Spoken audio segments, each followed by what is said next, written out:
د جمهور العلماء قول دا دی سلام د دو سلام دی، یو خی طرف ته دی او بل ګس طرف ته. په یو حدیث کې یو سلام هم راغلی دی، دا فایده هم تصول پرې راوړئ.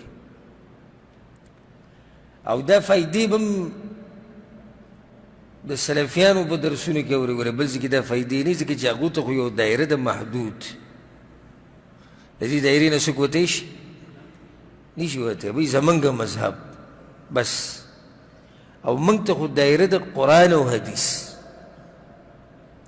چې قرآن او حدیث کې څه دي موږ یې منو. دا فایدې زه یقیني وایم، ما نه به خفه کېږئ نه، دا حقایق دي. او که څوک خفه کېږي نو الله دې خوشحاله کړي. دا فایدې ډېرو ملګرو ته نه دي معلومې،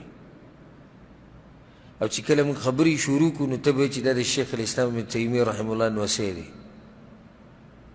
یا د امام بخاري رواره دی، داسې غټې غټې فتوې او غټې غټې خبرې، او جي موږ وایي چیلې لګولې د تبلیغ کې، او موږ ګشتونه کړي، او ما دوره کړې ده د پلاني مولوي صاحب سره، او موږ د خپل کلي مولوي صاحب نه ترجمه ویلې ده. او اخري حال ته چې وګورې یو دعا ورته نه ده یاده چې تشهود کې به کومه دعا وي، ربنا اتنا له ته بله دعا یې ونه ده یاده.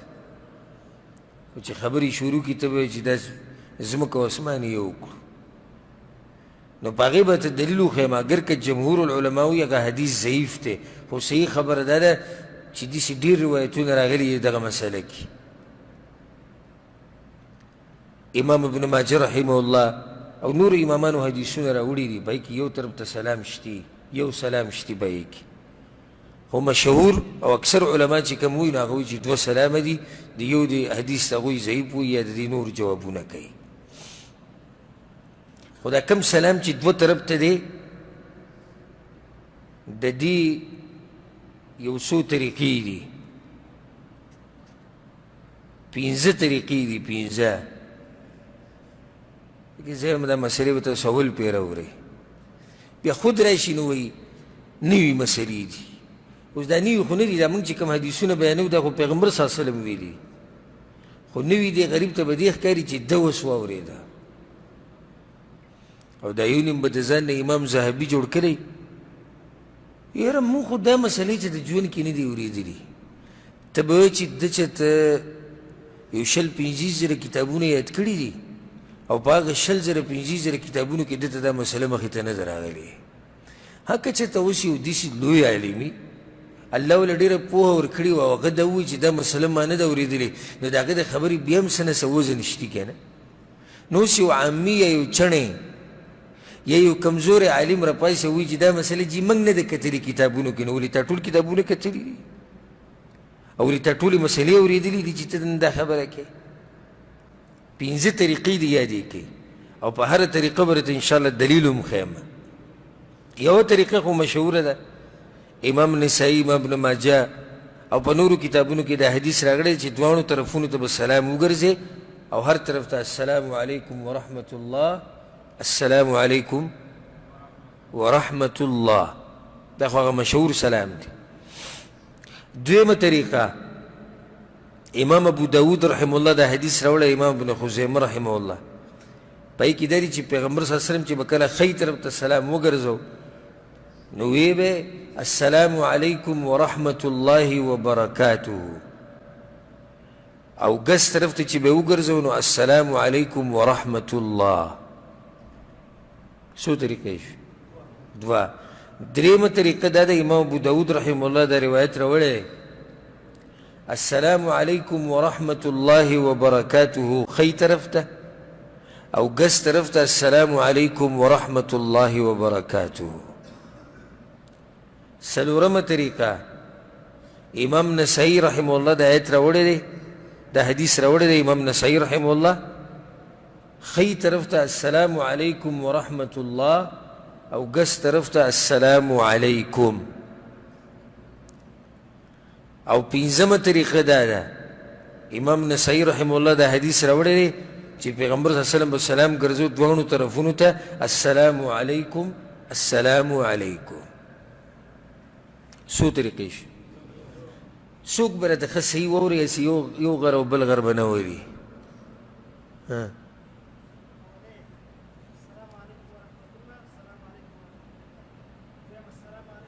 داسې اشاره مه کوه، ښی ګس وایه.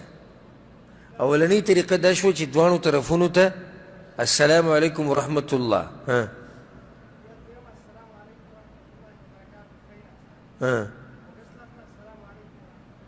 صحیح.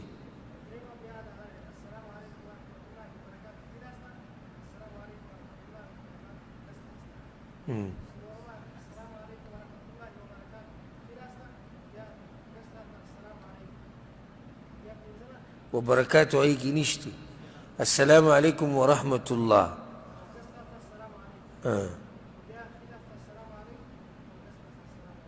او پنځمه طریقه دا ده چې دواړو طرفونو ته السلام علیکم. یو خو دا مسلې موږ اورېدلې نه دي، مشکل دا دی. دویم دا تطبیقول غواړي، عملي کول غواړي، به به راته یاد شي. ته پې شروع کړه چې کوم لمونځ کې دا پنځه طریقې پکې کوه، بس دا طریقې به ته یادې شي او یې زده به شي. په یو منځ کې یو طریقه، په بل منځ کې بله طریقه، او مشهوره پکې کومه یوه ده؟ السلام علیکم ورحمة الله دواړو طرفونو ته. تا یو حدیث به راشي موږ له مخې له، په هغې کې دا دي چې یو طرف ته به سلام ګرځوه تلقاء وجهه. امام ترمذي، امام ابن ماجه دا حدیث راوړی. پیغمبر صلی الله علیه وسلم کله نه کله یو سلام هم ګرځولی دی تسلیمة، و دا مخ به دقه شان سیده ثم یمیل الى الشق الایمن، لږ به یې داسې د ښی طرف ته کوږ کو او السلام علیکم ورحمة الله به یې ووایي. څو سلامونه به یې وي؟ یو. دم بعض حدیثونو کې راغلی دی. دلته بله مسله د حدیث کې دا وایي چې مخ به یې دومره راواړو چې د نینګو د سپینوالی به څه شو؟ ښکاره به شو. نو په دې کې رد شو په هغو باندې کوم چې له منډه دا مخ داسې راواړی او د سب ته ګوري. خیال هم کړی که نه؟ دا یو داسې دا خو د ده ټول مخ ښکاره شو. نینګې کله ښکاره کېږي چې انسان داسې سلام وګرځي او داسې وګرځي. نو شاته کسانو ته د نینګي د سپینوالی دا ورته ښکاره کېږي. بعض کسان چې سلام ګرځي ته به وایي چې بله ګوره سي چل السلام السلام لیدلی هم دي که نه؟ پته وي چې دا سر ولې ګوره وایي چې دا ثابت دي که څه دي؟ دا صرف ویدرو دي. نو دا طریقه نشتی دا او دا خباز څه کوي؟ السلام علیکم ورحمة الله، السلام علیکم ورحمة الله. السلام علیکم ورحمة الله دوی بیا مخ ګرځي، ته به د دې سلام سره مخ ګرځي. السلام علیکم ورحمة الله، السلام علیکم ورحمة الله. دې طریقه شو ورسېدی بي. ځکه چې دا سلام دی په ملایکو باندې، په مونځ کوونکو باندې، نو چې مخ خو د هغو ته اوړي او ته سلام اچي داسې. نو خو ته سلام هلته ووایه السلام علیکم ورحمة الله او بیا مخ ګرځئ. نو دا طریقه څه ده؟ دا طریقه غلطه ده.